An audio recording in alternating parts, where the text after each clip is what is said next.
Ah, greetings, B-movie aficionados.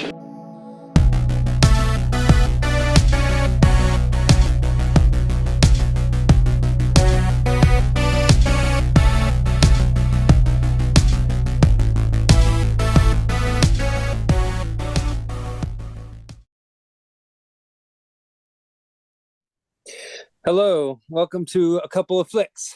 I am Tristan, And I'm Nick. and today is sort of a little bit of a different kind of episode. And I guess I should just let you sort of introduce it because I'm not really sure how to explain it. Yeah, okay. So this is, yes, a special episode. I work at a media arts company for my day job. We run cable access station for the area, and then we also do a bunch of media arts, like installations and mostly focusing on film and stuff. Um, and one of our yearly things we do is called Pitch Fest, where a bunch of community members come in and do like a Shark Tank style pitching of something that we would, like the place I work for, would help finance and produce. And this was the winner of last year, 2023. Now, yeah, 2023. I believe he Yeah. just did the script. I think he had the script already, and that's what he sold. He pitched to our sharks at my job. Okay, So it's a little excellent. bit. I mean, I guess it's a little bit of a nepo baby review that we got going, but I had no, I had no part in. I was not a judge. I kind of do background work and a little bit of field producing every now and then. So Yeah. I had no say in this movie getting made or anything, but Okay. that's the background. It was a winner of one of our yearly contests we throw. Nice. All right, that's pretty exciting. Yeah, So, so yeah, this is kind of more of like a local film review, I guess you could say. I yeah, mean, totally well, local. well, yeah, local to you at least. I live a little bit further away, a little bit Yeah, more isolated, but but I have lived in that area before, so I mean, I am familiar with some of the locations and stuff. So, yeah. You know the so that's town that always it was kind of fun. mostly filmed in for sure. Yeah. Yeah, yeah. So, that's always fun to kind of look at local films or look at films that were kind of locally made and such. So, and Yeah. yeah, I mean, truthfully, I haven't seen a whole lot of movies that have been made in like specifically like the state of Vermont. Like, I mostly just know of films that have scenes that were filmed in Vermont. And that's like mostly it. But I don't really, other than maybe like Ghost Story from the 80s, like that was definitely filmed in locations that I like was like more than familiar with 100%. And Beetlejuice. Beetlejuice Beetlejuice, 2. yes, Beetlejuice 1 and 2. Well, I haven't seen Beetlejuice 2 yet, but I saw um this. yes, yes, yes. Excellent. Yeah, I mean, I definitely am looking forward to Beetlejuice 2 for sure. But yeah, I would say um I don't know. Does the Cider House Rules count? I mean, I think there was like one scene that might have been filmed in Vermont, like the train station scene. Mm. Um, Maybe some shots in Forrest Gump. I mean, I'm not remembering off the top of my head, but Yeah, I and think then of Super course, Troopers, the famous Vermont, was I think just filmed in New York. So yeah, I think Vermont didn't want them to film Super Troopers there, like, or I think it's a lot of I don't just know. tax reasons. It's expensive to actually film in Vermont. And Yeah, yeah, it is actually. That's true. Me, myself, and Irene. That was filmed. oh That yeah. dude. That one got filmed at a hotel that I've actually been to. Oh, Um, nice. so that was kind of fun. Um, anyway, I guess moving on from all that though. So yeah, this film. So I don't know necessarily if this is a film that's like gonna get any kind of release or anything like that. I think somewhat. But So like, um, we put on a yearly film festival of independent films, and this is going to be like the opening one for it. Um, nice. and then it's like a because we merged, like we used to be just a local cable access station, then we merged with uh White River Indie Films, which is my area's film festival for indie films, and kind of merged the two companies, and now we're what we are now, Jam. Okay. And this, I believe, will be playing like one of the first showings there. And then just there is a bunch, I think a bunch of Vermont made short films going in, and then a bunch of indie films from across the world, like that vampire movie we talked about. Yeah. Yeah. Excellent. Huh. Um, Okay. yeah. And then this review request just came in just because my job knows I do this podcast. I even throw some episodes of it on air for TV for our local cable access. So sometimes people would be checking it out on TV. That's fun. And the guy, his name's Lauren Howard. He's Steve in the movie, if you remember him. Yeah, yeah. He was the maker of the film. Okay. So he was like, Excellent. yeah, just good to hear from you. Send me your channel link and I'll subscribe. Then it'll be me and your mom watching. Because I was saying in the text or the messages back and forth, oh yeah, I do a film review, but I think my mom's our only viewer. He said it's perfect for you. This is a bad movie, so feel free to dunk on it. It's a pre-release version now, but it gets the plot for the plot from point A to point B. Ignore Okay. some title, rolling credits. They're not finished. Otherwise, it's done enough to review. So we got a nice little screener for this nice, very Excellent. indie, local indie film. Yeah. Yeah. I mean, excellent, excellent, excellent. And yeah, so do you have any dates or anything for like when this like when it might be shown or anything like that, just in case anyone would be curious to go or look at it? Yeah, this the week/weekend right after Valentine's, maybe the 15th. This might be showed at White River MD Film Fest. Okay. You can look it up at like uvjam.org. Nice. And then yeah, there's also just a bunch of cool other indie films being shown there, but this will be there. I'm pretty sure. All right. No Hmm. promises, but that's my understanding. Okay. All right. Excellent. Excellent. Well, cool. Well, I guess all right. So the first thing, so should I just go ahead and start like Yeah. my first thoughts?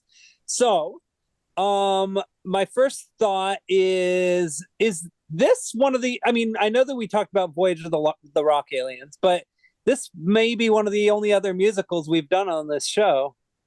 Yeah, one of the So, few, I yeah, for sure.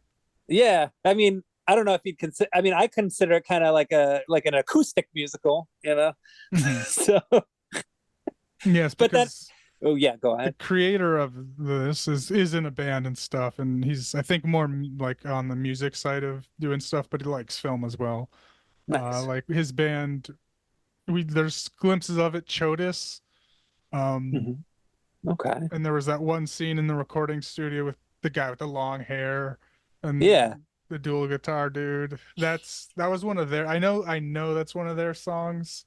But that's Okay. not the band because it was just a fill-in band and they called it Show Dust, I think, in the credits. So it was just a Nice. play on that. So I know that's one of the filmmakers' band's song.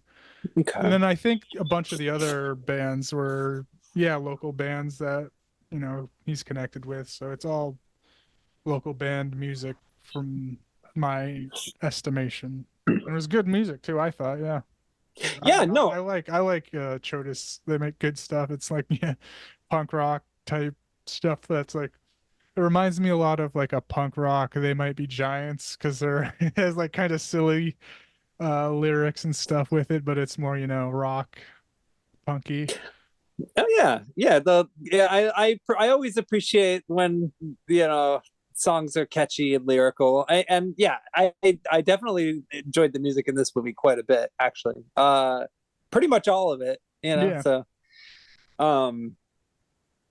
So but then I tend to enjoy a lot more kinds of lower quality type sounds anyway. I don't really like really amped up like sort of spiffy type music. Overproduced. Yeah. Yeah. Yeah. I mean, Yeah. I know a lot of that stuff tends to be what like people go for. Or stuff that is that but is trying to imitate the lo-fi sound, you know, which that's that kind of stuff can sort of be fun too in its own way. But yeah, I don't know. Pretty much all the music in this is more my type of music. So Yeah, I like it. yeah, Good stuff. yeah, and there is a lot of it too. So Yeah. and this movie's only about what 85 minutes, 82 minutes, something like that. So, Yep. yeah.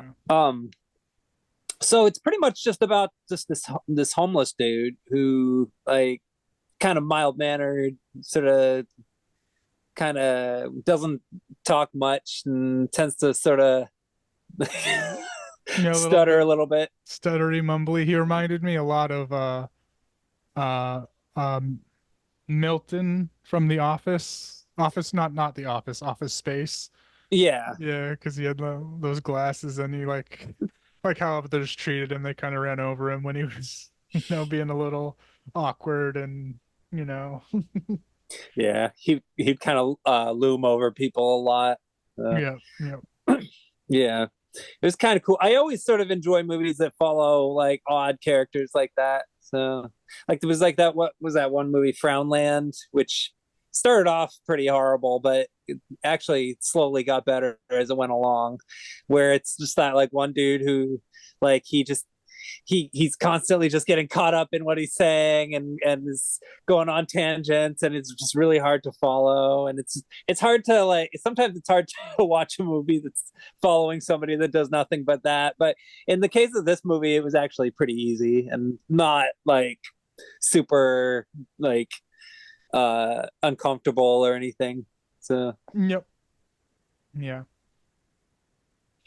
So I guess it starts out, we see it's one of those, we see like a body floating in the water. A fisher dude just runs up to it and then it just cuts to 2 months earlier. yeah, the guy kind of just he's like, whoa, and he like puts his stuff down and runs away. Yeah. Which is the body looked kind of funny too. Like it looked kind of like bloated. Yeah. It's like how long had it been there? Who knows? 2 months, a whole 2 months. I don't know. Yeah, hopefully not. Right. Just floating in that one spot. Yeah, so that's like the wrapper of it. I'm not too big a fan of those types of wrappers that do that because it's like they're either spoiler or not necessary a lot of the times in my opinions, but yeah, done right, it can work for sure. Yeah, the basic hook that'll draw you in within the first few minutes for sure. It's like, ooh, yeah, intrigue. What's going on here? Yeah, it's like, uh-oh. And then yeah. We're introduced to our main character, Travis. He's an aspiring musician. We see him like at an open mic with a cone on, like a traffic cone on his head, playing some music. Which was a nice, funny little scene because it was just goofy to see him in that, and that was one of the little musical numbers we got to hear. But he get promptly kicked off stage, bullied off because he's, a little mild-mannered, pushover-y character.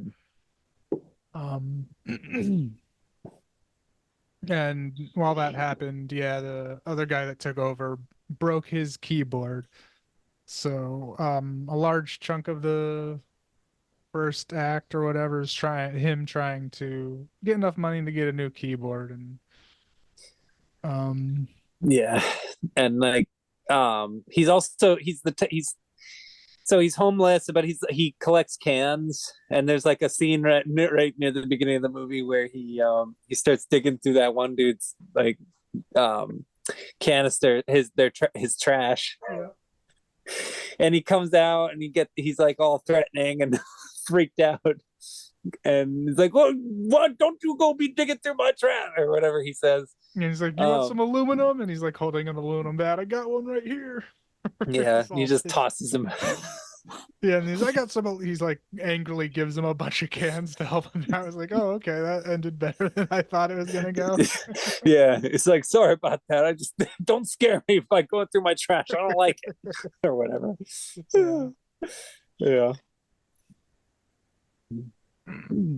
Um, and then so yeah, he's making money, but not enough. He goes to the music store with the funny that I liked that the worker in there was just trashing on him because he smelled like shit. It's like, oh, you fucking reek. Yeah. He's been digging through bottles, yeah. Yeah, And yeah, it's not the first time the theme of body odor comes up in this movie too. yeah, So all the time. Yeah, it's a running theme. yeah, it's pretty hilarious. Yeah. Um, and this leads to like him getting a job. Like he basically asks, "How do I get a job to It's like, well, what kind of work have you done? It's like, Burger King and well, yeah. So I got off the top of my head, yeah. yeah. Ugh. So he gets set up with a title of the film Custodian job at a record recording studio.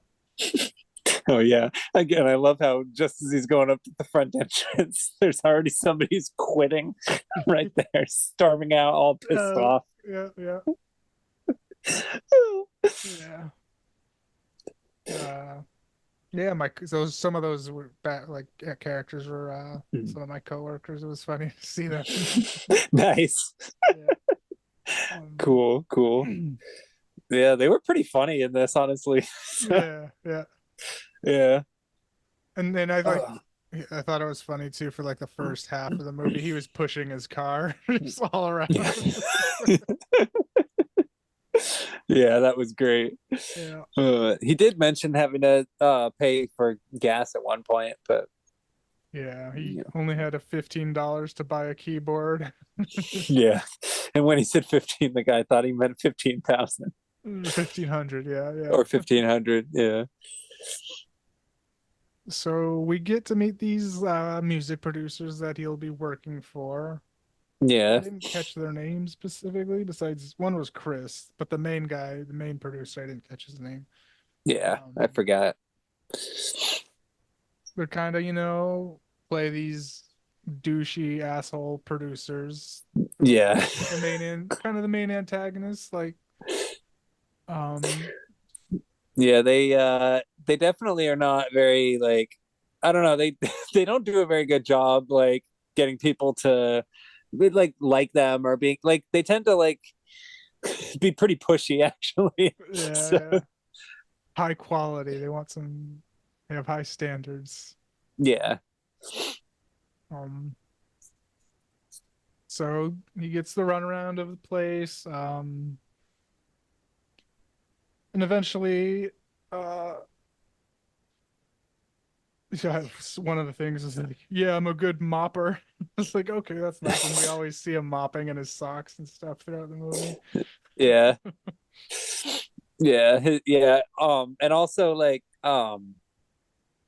there were he I mean like you said earlier, he is a musician, and I guess he does have like a tape deck in his car that he's been recording his music on. Yeah, his Sort of. recording studio Yeah. was in his car. Yeah, Yeah. Which comes into play. Yes, it does. Yes, it does. Actually, pretty much everything that gets set up, like the theme of body odor, the tape deck, I mean, it all kind of ends up sort of be like reoccurring, Yeah. So. Yep. And then we're eventually introduced to this other band that was just a bunch of punks in like the back alley doing. They were like, one was skateboarding. Yeah. Like after he missed a trick, he just smashed the board and ran off. Yeah. And the other two were like playing craps. That was hilarious. Yeah. Yeah, and when they approach him, like, what does he say? Like, what kind of music do you play? Progressive electro micro. Oh yeah, a bunch of. Yeah. And the other guy was just Yeah. like, "Oh, it's punk. We play punk." Yeah. Punk rock.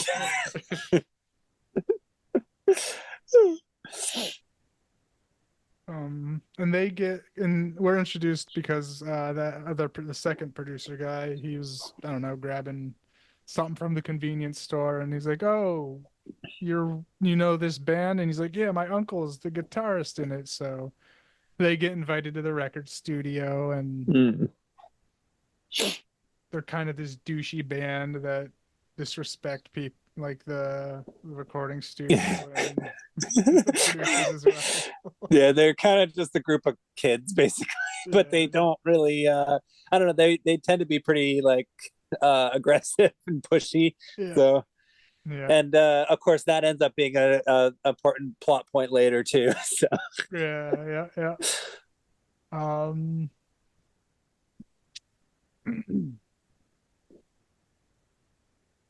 And then like yeah, while they were out oh smoking. oh yeah, and the producer starts like talking crap. Yeah, so he like tells because he tells Travis to go plug in some Glade. He's like, "No, we need four. These guys smell like shit." And I Yeah. noticed he plugged them in like shitty position. I thought something might happen because I know those Glade plugins kind of have to go upwards, or else Yeah. like the fluid spills out. And he like placed it horizontally on like a power supply strip, and Yeah. placed one just straight upside down. That was funny. Yeah. Mm. So Yeah. that leads to an altercation of like the other guy accidentally play like because they were recording while the main producer was talking shit to them, and Yeah. They left the microphone on the whole time. Yeah. yep, and that leads to the band hearing them getting shit talked. It's like, yeah, like he literally plays the audio of the producer talking about how much they smell like shit. Yeah, Oh man. Oh, but like the reason they even get picked up in the first place is because the lead singer of the band, or the lead one of the lead performers of the band is related to like a member of a famous band or something. yep, I forget exactly, but yeah. yeah. That's how they got in. Yeah. It was like L25 or something like that. I don't Yeah, remember what it was. yeah. This and then so that altercation leads, and then this is where like the producer's just being shitty. Like he just keeps getting beaten down. Travis is our boy Travis. He gets Yeah. just thrown under the bus saying that, oh no, they got pissed off because he was He said something weird to them. yeah, he said something weird and was just standing over them being a creep. Which yeah, I mean, he does have a tendency to kind of gawk and loom, but that's about it. Like he doesn't really do anything else. Yeah. He wasn't being too bad. Yeah, Maybe smelt of mop water, I guess, but I guess so. Yeah. um so those guys are out. That record studio seems to just be a revolving door of musicians. Yeah, it really doesn't work out very well. Yeah, because those producers are pretty inept. So like one was like drunkenly arguing with his ex about like alimony. Yeah, custody rights and all that stuff. Yeah. Yeah, and of course Travis shows up because by this point, the producer insists that he work overnights rather than during the daytime, because they don't want to tell him outright that they think that he was being weird. They just want to. They say, "Oh, your mopping is too loud. It's ruining the recording, or it ruined the recording, or whatever. You mopped too loud. Yeah, the squeaking, which is just ridiculous, but whatever." And so. But it does give him a chance to actually use the recording studio, at least, Yep. which is pretty cool. He gets some time in while no one's there. Gets to record some of his beats. Yeah, yeah. Puts it on a little drive, hides it under like a plant or a statue or something. Like a stuffed monkey or something, like a Yeah, plushy doll. It looked like, at least, yeah. yeah. But eventually he goes back again to the music store and like, oh, Stinky Can Man, all right. Yeah. And Yeah, He yeah, buys like a shitty old one too. That was just $20. So it was like yeah, $5 more than his initial request, which yeah. you just stayed out getting more cans and then he could have gotten it. Indeed. Could have been a Yeah, 20-minute movie. yeah.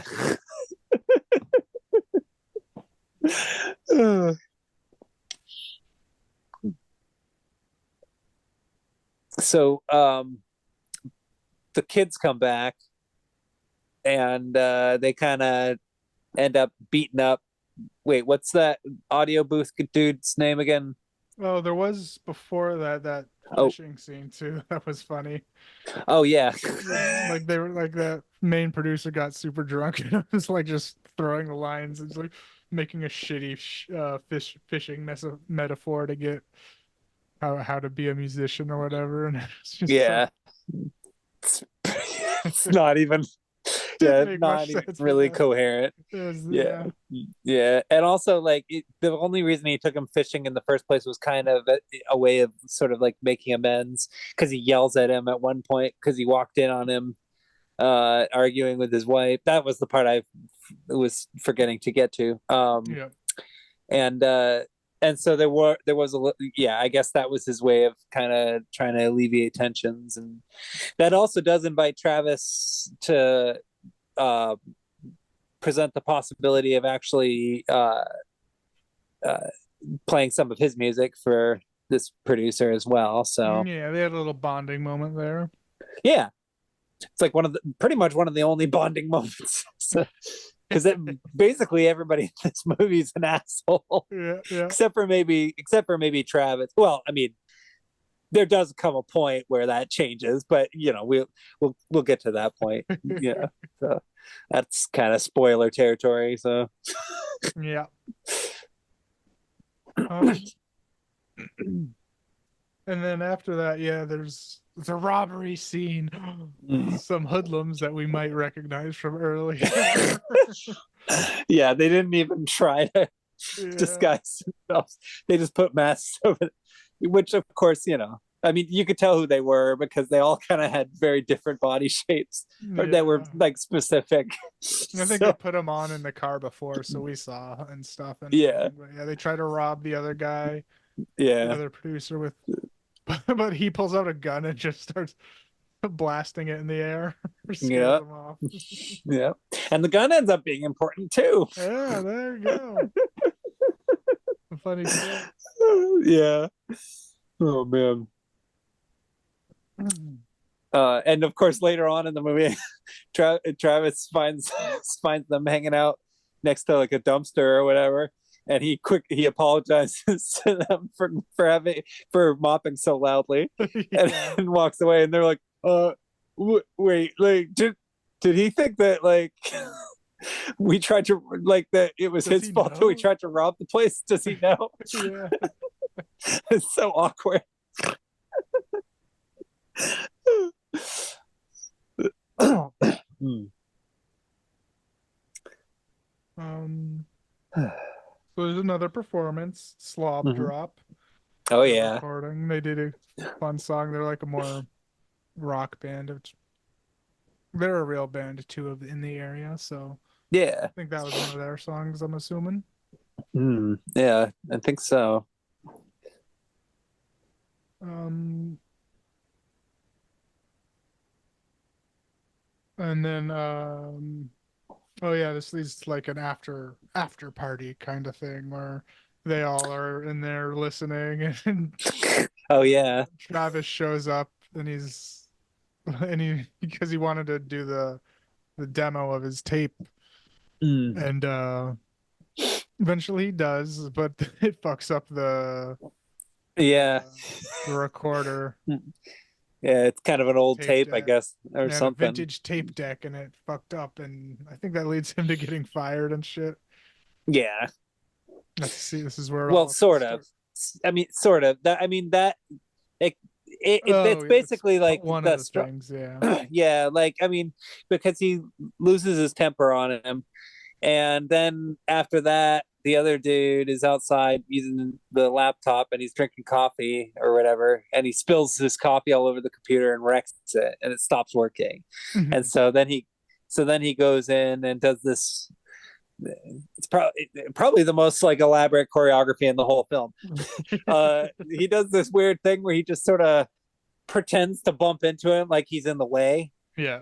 like he's like obstructing his walkway, and he drops the laptop on the floor and pretends that it was Travis's fault that the laptop's broken, and that's when Travis gets fired. And so then he runs into the sound booth and grabs the drive or the thing or whatever, and they USB or whatever it was. yeah SD card. yeah, and they chase him out, and it leads to a pretty brutal beatdown. Like, Yeah, just beating the shit out of him on the ground, just kicking him and shit. Yeah. yeah, There's a couple of beat downs. yeah, pretty gnarly. And they do take the card from him, and then they basically just snap it and throw it on the ground. And so, and I guess this is when we're getting into spoiler territory. Yeah. So yeah, Spoilers, don't spoiler. yeah. Pause now. Wait till you're done watching the movie, and then come back. Yeah.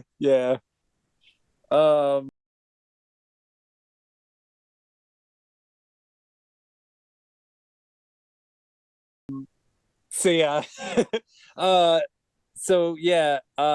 So I mean, this part actually did kind of surprise me a little bit. I mean, I knew that he kind of had a dark side, but I thought that he was kind of probably just gonna kill himself or something, but instead he ended up kind of not doing that. He kind of pulls a Joker. Mm-hmm. Falling down. Yeah, falling down. That's actually a better example. Yeah. We Taxi driver. We see the dude that kept throwing him under the bus going out for a smoke because he was all stressed out and shit. And then out of the background, Travis just comes with his keyboard and just smashes him. Takes his gun and then blasts him. Yeah. Which is like, oh, okay, we're going this far out. He's snapped Yeah. just like his SD card. Yeah, that was it. Yeah. Too much shit was coming in. He's like Milton from The Office. I'm gonna burn this place down. And he eventually does. So. Pretty much, yeah. It was pretty gruesome too. Like, definitely was like a pretty brutal gunshot wound. They shot him and then stepped on it too. Yeah. And then what he does with the producer is pretty. I mean, he ties him up and puts him in a seat in the auditorium or whatever, mm-hmm. and then plays his music and forces him to listen to it. Yep. Ties him up, duct tapes his mouth, makes him listen to it. Yeah, that was cool. It was like, ooh, all right. I mean, ordinarily I would have felt bad, except I don't know, like I said earlier, that everybody. Well, and the other thing is that the entire time he's doing this, he's wearing a King Gizzard and the Lizard Wizard shirt. So in my opinion, he gets a free pass, because what's more punk rock than watching a guy in a King Gizzard shirt killing a music producer? I mean, hell yeah, that's awesome. Punk rock in that. Yeah. I like this because so then he's like, okay, we're gonna go fishing now. And he's like, the producer's like, what the fuck are you talking about? He's all confused and shit, and he's like, I'm hungry though, I need to eat. And on the drive there, Travis is just shoving French fries in his mouth. It's hilarious. Yeah. And then basically he drowns him. I mean, yeah, we get to where, and they're doing fishing, and Travis brings up that metaphor again and straight up says it's a dumbass metaphor anyway.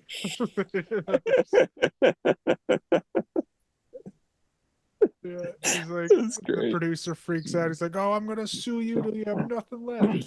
Travis is like, oh, I'm just gonna throw you in the river here. Oh man. Yeah, that was cool. um so yeah, and then after that he performs one final song, and it's a Yeah. song about killing two men. So Yeah, I just killed two people today. yeah, And the yeah, lyrics are like how he did it and everything. yeah, it was very well written, you know. Yeah, and it's one of the only times he got like audience approval and applause for that song. Yeah, which was awesome. Yeah. Yeah, Then you see some police lights and he leaves. yeah, Yeah. yeah. So yeah, pretty cool. Pretty cool. Ugh. So yeah, like what were your overall thoughts on it? Like I mean, I enjoyed it for what it was. Yeah, it was a yeah. fun little, silly little movie about yeah, Yeah. like falling down type of one guy that got pushed too far with yeah, with a bunch of good music and there's a cool shots and stuff in it, and, like a lot of Yeah. shots.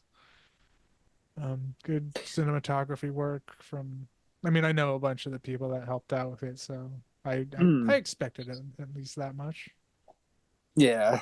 Yeah, no, it was very well done. I thought it was very cool, very rustic, the style, the humor, just the odd pacing and everything. And the fact that even though like I would consider it, I suppose, a musical. Like I don't know, that gives it definitely good appeal to me. Mhm.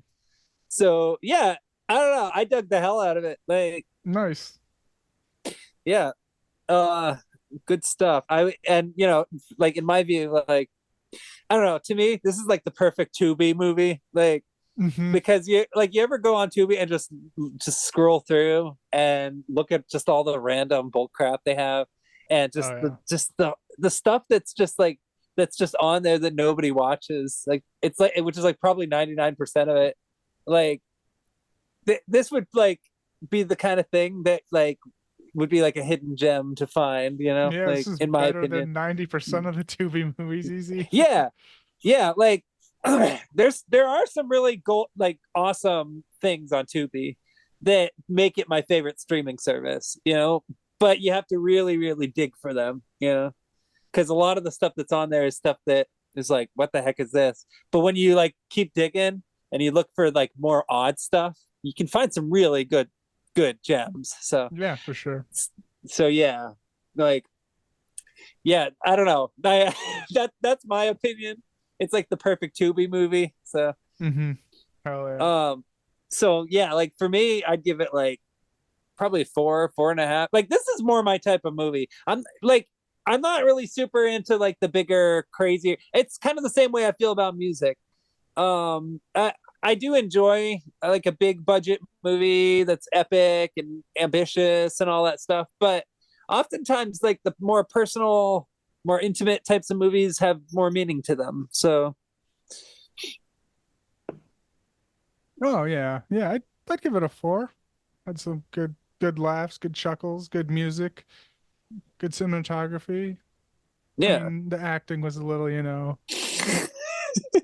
but hard to in It this was energetic. yes, in this environment, there were some good funny characters and then but overall, yeah, I liked it.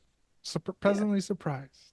I'm glad it didn't suck totally because that Yeah, could have been awkward, but I was expecting it to be like incoherent.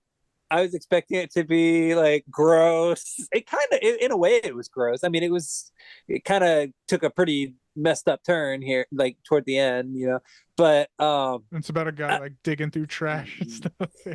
yeah, yeah, like, but I don't know. It had a pretty like neat little like built-in kind of circle to it. Like a lot of the characters in it would like show up again later on in the movie and would be like reoccurring, like that one girl who's like involved in like the promoter at the venue or whatever, who was kind of giving him crap at the Oh yeah. beginning The there, like open mic host. Yeah, she was I think that's what that yeah. was. An open mic. Yeah, She was the host and for one that.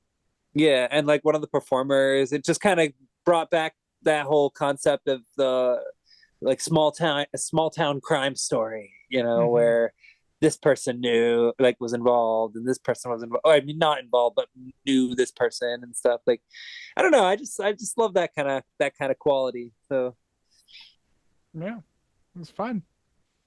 yeah, I liked it. So yeah, it's called Custodian. And would this count as our first film we've seen in 2024? Like, or the first 2024 film, like the first 2024 made film we've seen. Like, This was I think it's a 2023 release technically. oh, okay, cool. I wasn't sure. So this would be a 2023 film. Okay, cool. All right. It's not released yet, so I don't know how that would. It's not full released yet, so Yeah. don't know how it would, because it might technically then count if it gets released in 2024. Okay. Well, I mean, is post-production complete on it, or I mean, almost complete, right? Yeah, they said it's almost complete. This was a reviewable copy. They just have some random stuff to finish up. Okay. So it was filmed in 2023, but finished in 2024. Then it sounds like. So there you go. Yeah. All right. Yeah. And actually, you mentioned the credits weren't finished, so yeah, technically we saw this before it was even finished. So that might be. I don't know if that's a first. I think mean, so. I mean, yeah. recall. I mean, maybe there were some other movies we watched that weren't finished. Oh, definitely that's the case for sure. Yeah. But this one at least feels more finished than a lot of those. So there you go. Yeah. So yeah, that would be our highest compliment for this movie, is it feels more finished than the majority of stuff that we watch. So Hell yeah. Yep. yeah, so there you go. Good job. All right, is there anything else you want to say about Custodian? No, check it out when it hopefully releases somewhere. Yeah. I hope it gets released on Tubi streaming one day. That'd be fun. Yeah, that'd be great. Oh my God, can you imagine? Like, you scroll through that Custodian or whatever, and it's like, I don't know what would be the poster, but Yeah. some, I don't know, maybe like a dead body in the river. I almost drowned in the Connecticut River one time when I was a kid. Oh, shit. So yeah, so that opening scene actually really hooked me. Nice. It's like when I watched the movie Coherence, and that opening, there's that opening scene where that girl's talking on the cell phone and then her phone breaks. That same thing happened to me. And so that opening scene hooked me. This movie, same thing. The opening scene hooked me. It's like I was a little worm. So there you go. Awesome. This movie made me feel like a little worm.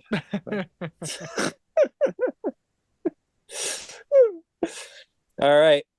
Cool. Well, I guess that concludes our episode. So yeah. I guess yeah. That's all I have to say. Yeah. All right. Cool. All right. Well, have a good night. Peace out, everybody. Yeah, have a good one.